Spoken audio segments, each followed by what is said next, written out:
ተወዳጅ ወንድ ለመሆን ያልሆንከውን መሆን ምን ማለት መሰለ? አንዳንድ ጊዜ ሴቶች አብረውን ሲሆኑ ወይም ደግሞ እንድትወድ የምትፈልጋት ሴት የምትወደውን አይነት ወንድ ልትሆን ትችላለህ። እንደዚህ አይነት የሚለብስ ልጅ ቀሉ ደስ የሚል፣ ጨዋታው ደስ የሚል ወይም ፊልም የሚወድ፣ ሙዚቃ የሚወድ የተለያዩ ምርጫ ሊኖራት ይችላል። ግን እሷን አስደስታለሁ ብለህ ያልሆንከውን አይነት ለመምሰል ልትሞክር ትችላለህ። ያ ደግሞ ረጅም ጊዜ አብሮ አይቆይም፣ ሊሰለቻት ይችላል። እሷም እውነተኛ ማንነትህን ስታይ ሁለት አይነት ማንነት ስለሚሆንባት የትኛውን እንደምትመርጥ ትቸገራለች። ለአንተም ትልቅ የቤት ሥራ ነው የሚሆነው። እንደ ምሳሌ ብንመለከት ወንዶች ለስለስ ያለ ሙዚቃ ወይም ደግሞ የድሮ ሙዚቃ መስማት የሚፈልጉ ብዙ ሰዎች ናቸው። የድሮ ዘፈን ስሰማ ልቤ ሐሴት ያደርጋል የሚሉ ወንዶች ምርጫቸውን ይናገራሉ። ሴቶች ደግሞ ምናልባት በእድሜ አነስ ያሉ ሊሆኑ ይችላሉ። ፈጠን ያለ ሙዚቃ ወይም ደግሞ ሬጌ ሙዚቃ ልትወድ ትችላለች። አንተ የከፈትከው ሙዚቃ አረ ቀይረው፣ ሚኒሊክ ሲገቡ የተሰራ ነው፣ እባክህን ቀይርልኝ ልትል ትችላለች።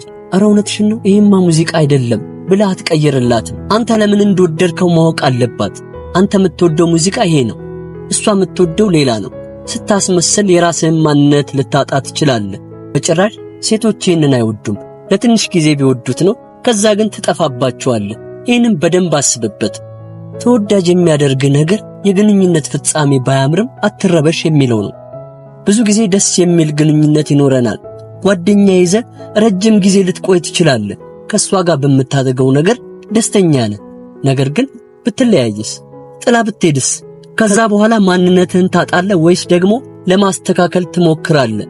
ካልተሳካም ብቻህንም አሪፍ ሰው መሆንህን ማመን አለብህ።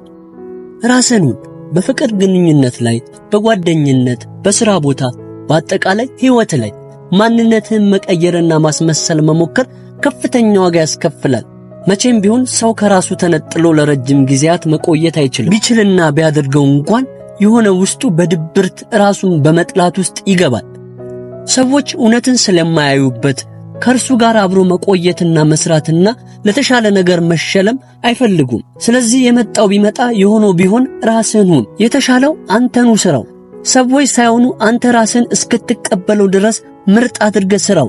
አንዳንድ ጊዜ አሪፍ መሆናችን ወይም ተወዳጅ መሆናችንን ለማወቅ የሰዎች አስተያየት እንጠብቃለን። ጠዋት ለብሰን ስንወጣ ወይኔ ዛሬ የለበስከው ልብስ ሲያምር ስላለች ነው ጥሩ መልበስን የምታረጋግጠው? ወይም ደግሞ የሆነ ነገር አሰበ ስታወራ ጨዋታ ደስ ይላል፣ በጣም ተጫዋች ነህ ስላለች ነው ጨዋታ አሪፍ መሆኑን የምታረጋግጠው? እንደዛ አይነት ወንድ ከሆንክ በጣም አደጋ ላይ ነህ። አብራ ሆነች አልሆነች፣ ጓደኛ ኖረህ አልኖረህ፣ ብቻህን ሆነህ ራስን የምታውቅ ራስን የሆንክ ሰው መሆን አለብህ። ስለዚህ አስተያየት መጠበቅ የለብህም። እሷ ካንተ ጋር አይደለችም። በተለያየ ምክንያት ልትተው ትችላለች፣ ግን ሌላ ሴት ለመቅረብ የሚያስችል ብቃት መኖር አለበት። እሷ በመሄዷ የጎደለኝ ነገር አለ፣ ምወደድ ወንድ አይደለሁም ብለህ ምታስብ ከሆነ ድጋሚ ሌላ ጓደኛ ሊኖርህ አይችልም። ልታስተካክለው ሞክር። ካልሆነ ግን ራስ ላይ ማስተካከል ያለብህ ነገር አስተካክል እንጂ ሌላ ሰው ከመቅረብ እንዲጎዳ አትፍቀድለት። ተወዳጅ ወንድ የሚያደርግ ነገር ቢኖር ለጊዜ ዋጋ ስጥ። ላንተ ጊዜ ነው ዋጋ የምትሰጠው። አንዳንድ ጊዜ ስለወደድካት ወይም ደስ ስለምትል ብቻ በየቀኑ ልደውልላት፣ በየቀኑ ልታገኛት አይገባም። እሷ ጊዜ ሊኖራት ይችላል። አንተ ግን ሁል ጊዜ በደወለሽ ቁጥር የምትገኝ ከሆነ ምንም ስራ የሌለ ስራ ፈት ጊዜ የተረፈ ሰው አርጋ ልታስብ ትችላለች። ብዙ ጊዜ እኛ ወንዶች በውጫዊ ውበት እንሳባለን። መልኳ ያምራል፣ ሰውነቷ ያምራል፣ ጨዋታው አሪፍ ነው እና ሁል ጊዜ ልታገኛት ትችላለህ። የጊዜ አጠቃቀምህን ካላስተካከል እሷም ቢሆን ትሰለቻለች። የተመጠነ ጊዜ ስጣት። ውድ አድርጋ እንድታስብ ያደርጋታል። ሌላው ተወዳጅ ወንድ የሚያደርግ ሕይወት በራስ መተማመን የተሞላ ይሁን። ብዙ ጊዜ ሰዎች አሪፍ ስለለበሱ ወይም ስለሆነ ጉዳይ መናገር ስለቻሉ ብቻ በራስ መተማመን ያላቸው ሊመስላቸው ይችላል። ቀኑ ሙሉ እኔ ኮንፊደንስ ያለኝ ሰው ነኝ፣ በራስ እተማመናለሁ ምናምን እያልክ ብትል በራስ መተማመንን አታመጣው። በራስ መተማመን የሚመጣው የእውነት የራስን ሕይወት የምትመራ ሰው ስትሆን ነው። ዓላማን የምታውቅ፣ ማንነትን በተለይ የምታውቅ ስትሆን የትም ቦታ ራስን ለመግለጽ አትፈራም። ምንም ቢፈጠር ማለፍ ትችላለህ። በራስ መተማመን የእውነትም ይታያል። ለምሳሌ አንዳንድ ሆቴል ውስጥ ወይም ስብሰባ አዳራሽ ውስጥ ሲገቡ የሚታዩ ወንዶች አሉ። ልብሳቸው ብቻ ሳይሆን የእውነትም ቀና ብለው ደረታቸውን ነፍተው በራስ መተማመን የሚራመዱ ወንዶች የእውነትም በራስ መተማመናቸው ሴቶች ድረስ ይደርሳል። ሴቶች ደግሞ ይህንን አይተው ሴንስ ማድረግ ይችላሉ። እነዚህንም ነጥብ አስብበት።